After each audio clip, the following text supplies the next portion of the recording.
Good morning student. आज हम लोग डिस्कस करने जा रहे हैं नीट 2025। नीट 2025 के क्वेश्चन हम लोग डिस्कस कर रहे हैं। इसमें क्वेश्चन आया है जो संडे को हुआ है पेपर, और ये पीरियोडिक टेबल से रिलेटेड है। ये पीरियोडिक टेबल से रिलेटेड है। पीरियोडिक टेबल से ये क्वेश्चन पूछा गया है, which of the following statement are true? Which of the following statement are true?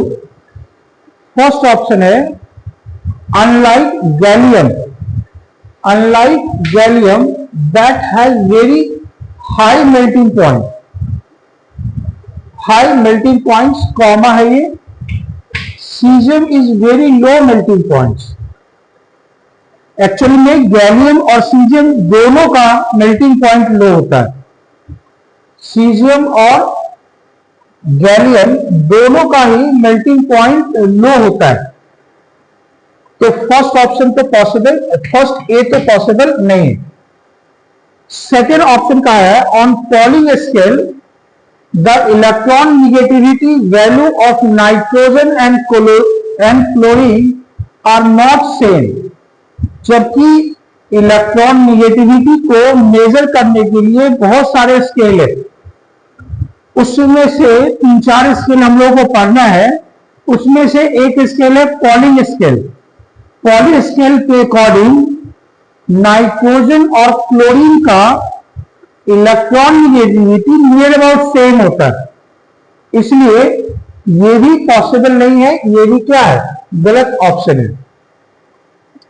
Third में आपको कहा जा रहा है सी ऑप्शन में, सी में कहा जा रहा है कि argon, chloride ion, Cl minus ion, potassium ion, calcium ion, calcium 2+ ion and H2 minus ion are all isoelectronic species। Isoelectronic species का मतलब होता है जिसमें नंबर ऑफ इलेक्ट्रॉन सेम हो, नंबर ऑफ इलेक्ट्रॉन सेम होना चाहिए। तो आर्गन में भी 18 इलेक्ट्रॉन होते हैं, और क्लोरीन में एटॉमिक नंबर 17 होता है, 1- चार्ज है, तो इसमें भी 18 इलेक्ट्रॉन्स हो गए। पोटेशियम का एटॉमिक नंबर 19 होता है, प्लस चार्ज है, तो यहां पे क्या हो गया, 1 माइनस कर लेंगे तो ये भी कितना हो जाएगा, 19 - 1 कितना हो जाएगा, 18 इलेक्ट्रॉन यहां पे भी है।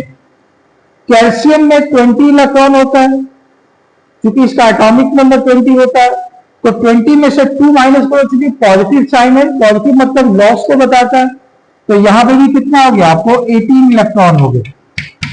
और सल्फर का एटॉमिक नंबर 16 होता है, तो 16 इलेक्ट्रॉन और 2 निगेटिव होने का मतलब है कि 2 एक्स्ट्रा इलेक्ट्रॉन है, तो इसमें 16 + 2 क्या हो गया, 18 हो गया। मतलब इन सब में 18 इलेक्ट्रॉन है। इसका मतलब है कि जो थर्ड है वो करेक्ट आपको दिख रहा है कि ये आइसो इलेक्ट्रॉनिक है।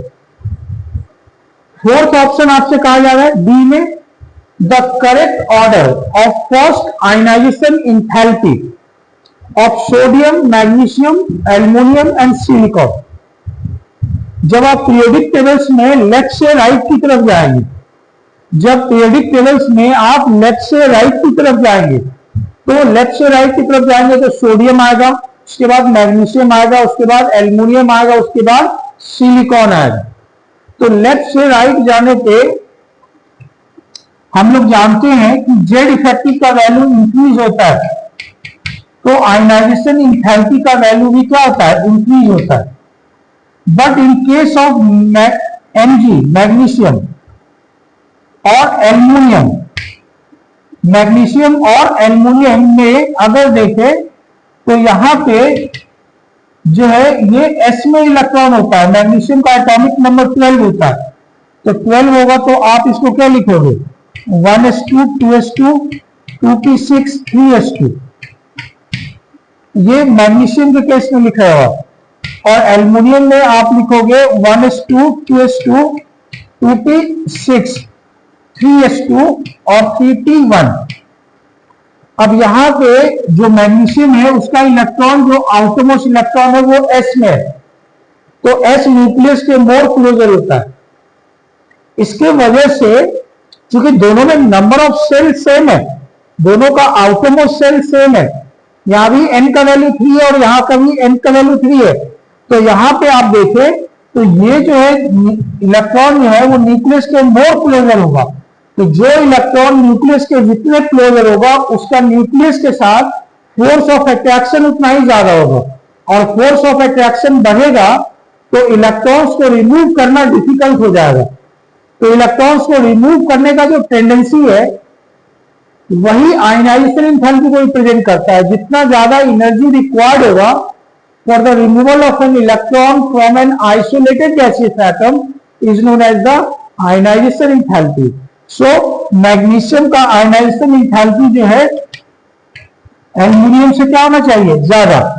जो ऑर्डर यहां पे आपको दिया है ये ऑर्डर करेक्ट नहीं है, ये ऑर्डर एक्चुअल में होना क्या चाहिए था, सिलिकॉन तो ज्यादा होगा ही क्योंकि जेड इफेक्टिव बढ़ रहा है, उसके बाद होना चाहिए था मैग्नीशियम, उसके बाद होना चाहिए था एल्युमिनियम, उसके बाद होना चाहिए था सोडियम। तो एक्चुअल ऑर्डर ये होना चाहिए था, जबकि ऑप्शन में आपको ये ऑर्डर दे रहा है, तो ये भी ऑप्शन करेक्ट नहीं है, ये भी ऑप्शन आपको करेक्ट नहीं है।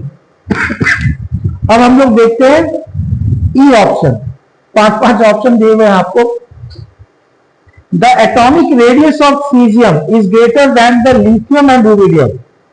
तो आप अगर देखो तो हम लोग क्या जानते हैं, lithium, sodium, potassium, rubidium, caesium.